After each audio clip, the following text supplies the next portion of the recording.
Yeah, uh-huh.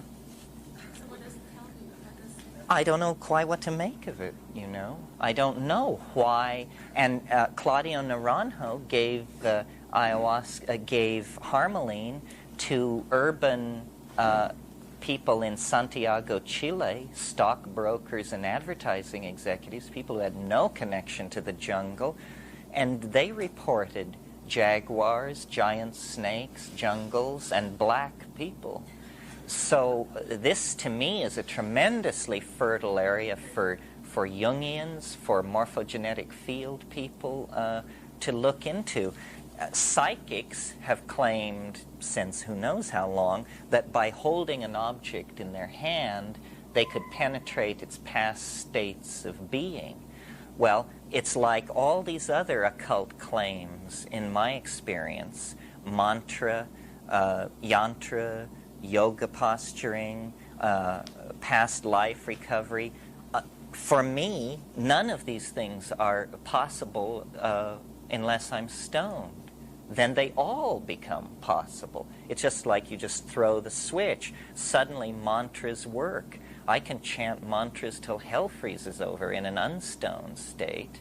The precondition for empowering occult idea systems seems to be a shift in brain chemistry. And it's, you know, to be noted that in these cultures where a lot of magic, a lot of violation of natural law is going on, there is a lot of psychedelic stuff going on.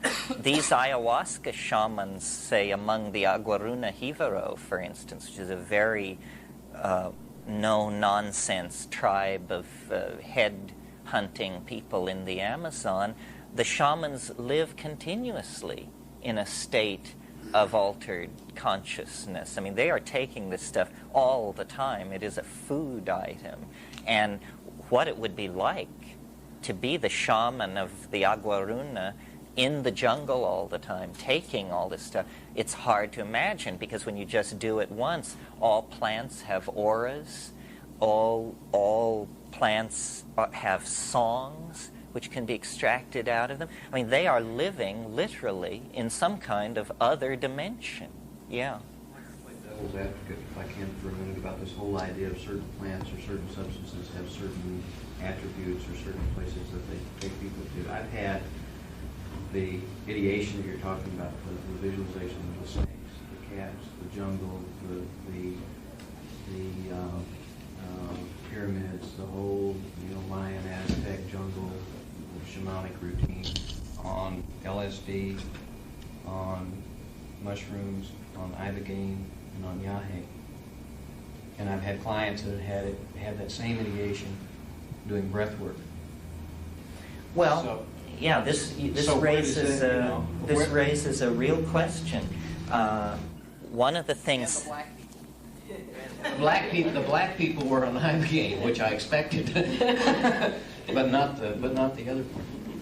Yeah, I don't understand exactly how this works. I will join your side for a moment, because there's a phenomenon I've noticed, and some of you have heard me talk about it. It's possible to do this on psilocybin. It's really easy to do it on ayahuasca.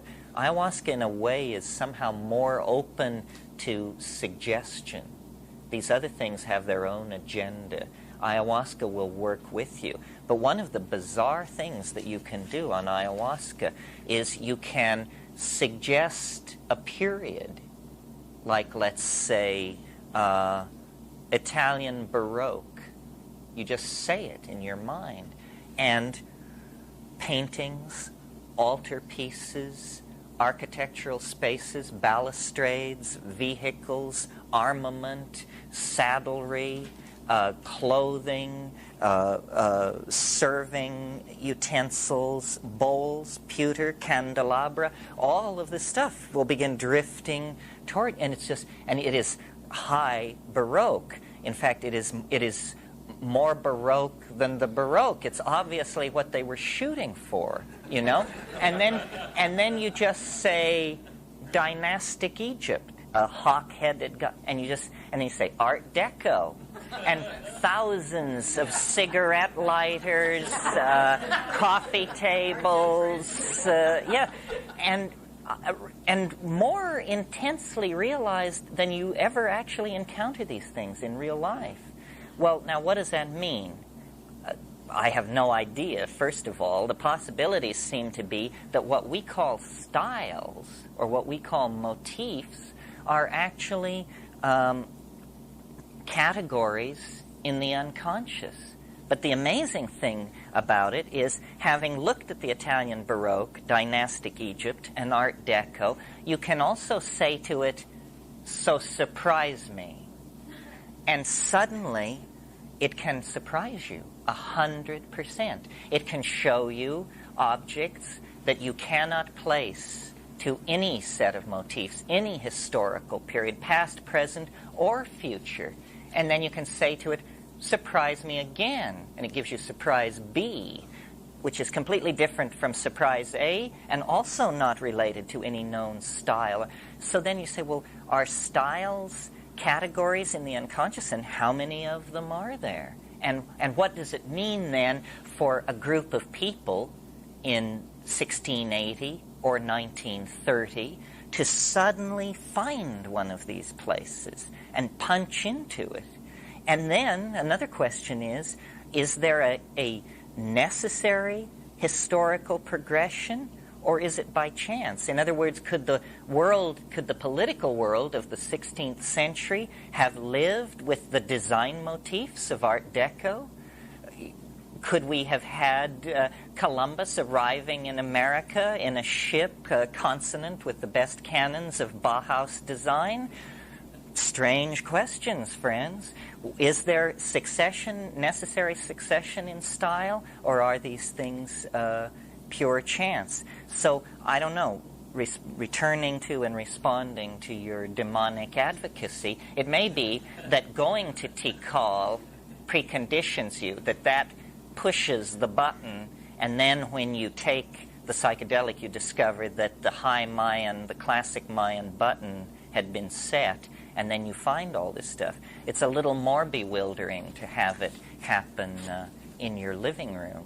So, my feeling about it is that those experiences are available to anybody in various states, and there are various ways to get there. And I don't feel that it's mutually exclusive to say that some substances do seem to have a certain predilection for certain kinds of experiences. Now, I've had both feelings about it. That range of experiences, that band of experience is available, and some things are more likely to put me there than others. Well, LSD is a relative of morning glories. So if you got Mexican imagery off LSD, that would be understandable. It may be that all the indoles resonate together. And, Rupert's fond of saying the morphogenetic, or the thing which is most impinging on the present, is the immediate and most closely related past. But also impinging is the related past moments and the related contingencies. Perhaps all of the indoles can access each other. One thing that I've done on psilocybin, and you might try this. This is an interesting experiment. Once you get it up and running smoothly, then you can say to it, "Be MDMA," and it will be it. And you can say to it, "Be LSD," and it loves to do imitations of other psychoactive drugs. Well, I don't know. I don't think you can say to MDMA, "Be DMT," and it will move. You hope not, don't you? And it would move over into that space. But see, obviously, it's some kind of freely commanded modality in the psyche with which we can have a relationship if we will but evolve a control language and a dialogue. And it remains mysterious. It is a point that I made yesterday that I think is worth repeating. The psychedelic experience is the beginning of the spiritual path. That's why it's not important that yogins claim that they can deliver you the psychedelic experience, because it begins with the psychedelic experience. And then you go from there. I said something like this a few weeks ago at the John Ford Theater in L.A., and this guy got up and said, "So why don't you take more?" Which I think is a very interesting question, very valid for me personally. And the answer is,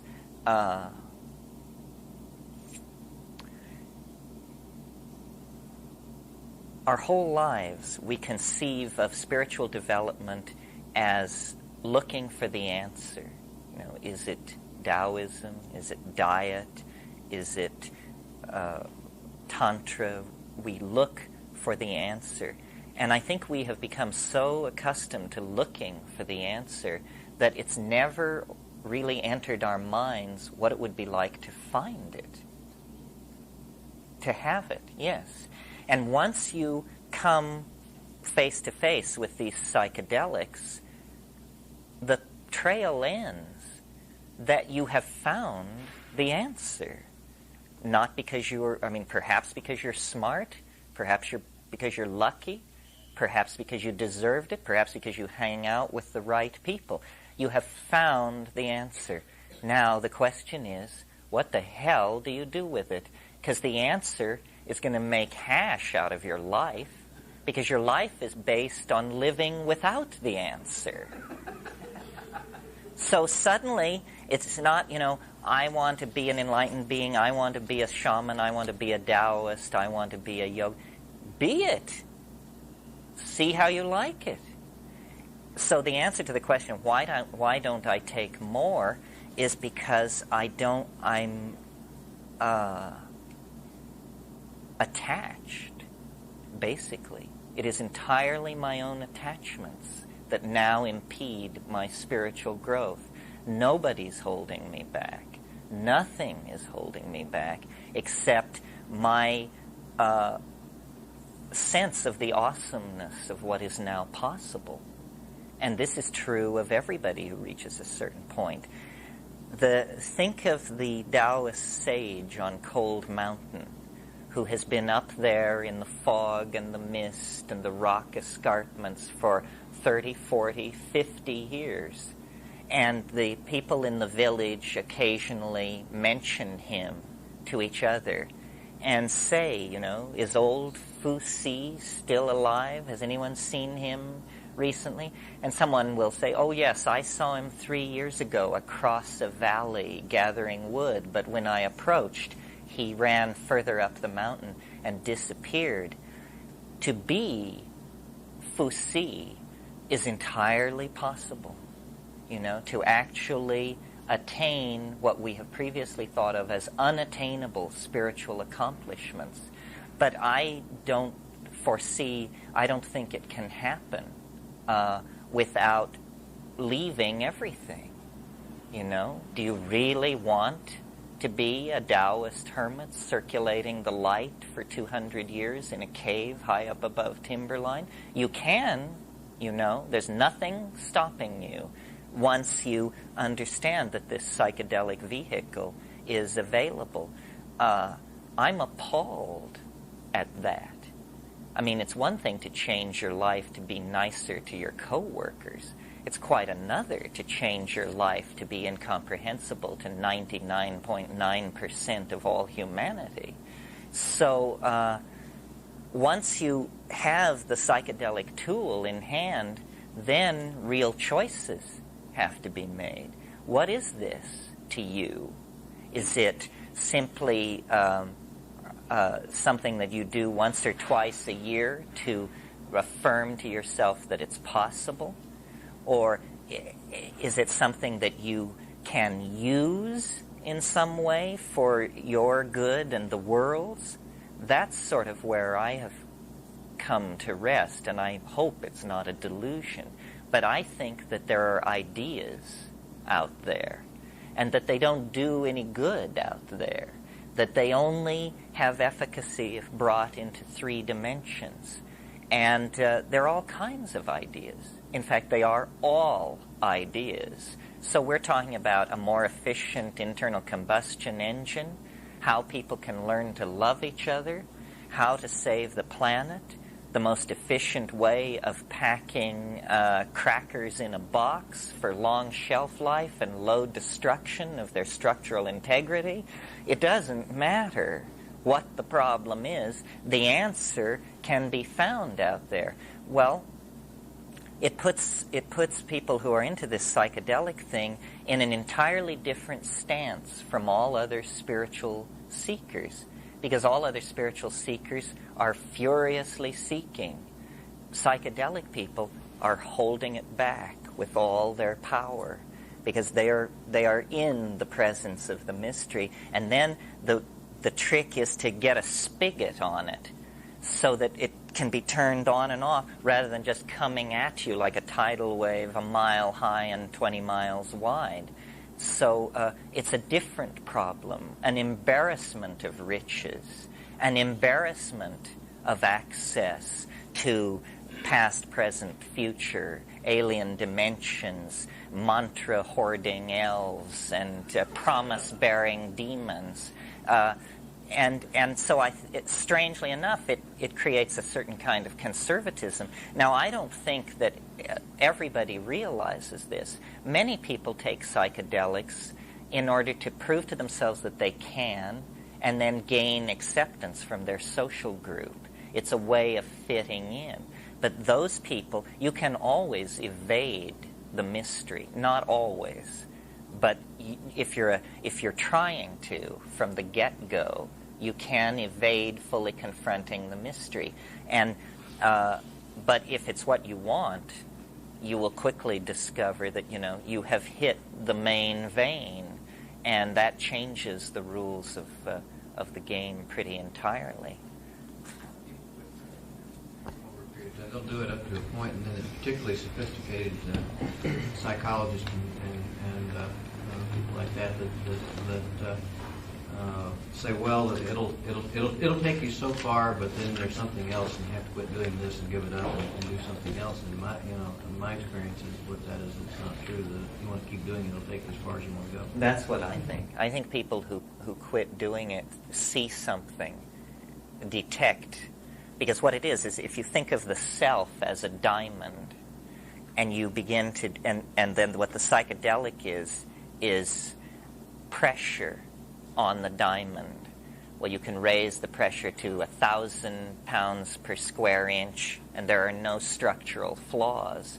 But if you raise the pressure to 10,000 pounds per square inch, micro flaws begin to show, and shear lines appear. And because everything will fly apart at a certain level, one cannot encompass this mystery. I mean, I think finally you have to avert your eyes and just, adore is a strange word, and worship is also a strange word, but certainly give credit to. It is not a program that you finish. And yes, people who say, I learned all I could from it, probably learned mostly that they shouldn't do more of it. It threatens to put them out of a job, especially Your psychotherapist. Well, it threatens to put anybody out of a job, because eventually the contradictions of living in this low-level slice of reality will just become unbearable. And this actually happened in the 60s. I mean, many people quit and dropped out for many reasons, but the seed of all that talk about is, you just say, this is absurd. I am going to sit. That's not absurd. But, what about your stock brokerage? What about your portfolio? What about your divorce in progress? So all of this stuff, you can't... No, I think that the depth of this cannot be taken. And eventually, the male ego in every single one of us, regardless of our gender, will feel threatened. Because it's hardly different from death, because... you're not going to recognize yourself. That's the point that I wanted to make in talking about the guy up on Cold Mountain. Once he ran a gas station. Once he followed the Dodgers. But then it all began to slide in this certain direction, and he is no longer recognizable to himself.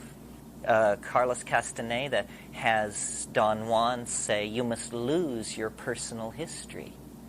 Well, I don't know whether Don Juan is a real person or whether he ever said that, but it's interesting, that notion. How many of us would be willing to become unrecognizable to ourselves? And yet, obviously, that's the path that one is on. And so then you just decide, well, is there an obligation to go to the end? Do I have to become a genie? Do I have to become a Taoist sage, an immortal? And I think the answer is no. One doesn't have to do that. Buddhism creates the notion of the bodhisattva. That is, in a way, this same thing. It's where you're just about to go over the hill into incomprehensibility, and then you say, wait a minute, what about the people in the prisons, the naked, the hungry, the oppressed? And you pull back and say, no, I forswear enlightenment until the last being attains enlightenment. Well, it's a noble gesture, but I'll bet these bodhisattvas make this vow with a tremendous sigh of relief. Now they know what they're going to do with their lives. Oh, good, I'm going to work in prisons and counsel the dying and get into political action. Geez, for a minute I thought I was going to go straight into the light. And become unrecognizable to myself and lose my definitions and so forth and so on. I will. Okay. The two words that struck me interesting was adore and worship. I don't know if I got it right. Matthew Fox Friday night quoted some theologian, I think it was Desjardins, and it struck me interesting because he said that we have come to a point in history now where we must either find some form of meaningful worship or commit suicide. And somehow that quote came back when you mentioned when one may reach that point of the penultimate truth, of the unspeakable or the formless form or the light or whatever you want to call it, and the mushrooms are pointing the way or whatever, breath therapy, that all these things are only something that points you to the ultimate. And when you get there, it moves into the adoration and the worship level, which, interestingly enough, as I say, coming from a mode of being a recovering Catholic, I could never find in any kind of religious community, and didn't want to join a monastery for that purpose. And what I see is partially this neurosis or unhappiness that exists in so many people in the country. They have no contextual format for worship because it doesn't have that power for them to do it. Yes, well, you have to have the personal experience of something to worship. And this is what